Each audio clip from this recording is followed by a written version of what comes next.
আমরা যখন মার্কেটে কিংবা বাজারে যাই, তখন আমরা কেনাকাটায় ব্যস্ত হয়ে পড়ি। কি কিনবো না কিনবো সে ধরনের পরিকল্পনায় ব্যস্ত থাকি। আর এমন পরিকল্পনায় আমরা আল্লাহ তাআলাকে স্মরণ করতে ভুলে যাই। কিন্তু বাজারে থেকেও আল্লাহ তাআলাকে আমরা স্মরণ করতে পারি। বাজারের মাঝে থেকেও আল্লাহ তাআলার চিরস্থায়ী রাজত্বের অঙ্গীকার করতে পারি, যিনি আমাদেরকে এই ক্ষমতা দিয়েছেন, এই সামর্থ্য দিয়েছেন আজকে এই বাজারে কেনাকাটা করার জন্য। আমরা এই দোয়াটা পড়ব, তাহলে আল্লাহ তাআলা আমাদের বরকত, রহমত আরো অনেক বাড়িয়ে দিবেন। দোয়াটি হচ্ছে, لا إله إلا الله وحده لا شريك له له الملك وله الحمد يحيي ويميت وهو الحي لا يموت بيده الخير وهو على كل شيء قدير।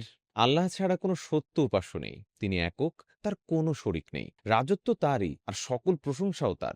তিনি জীবন দেন এবং তিনি মৃত্যু দেন। তিনি চিরঞ্জীব, তার কোনো মৃত্যু নেই, আর সকল কল্যাণ তারই কাছে, এবং তিনি সব কিছুর উপর ক্ষমতাবান।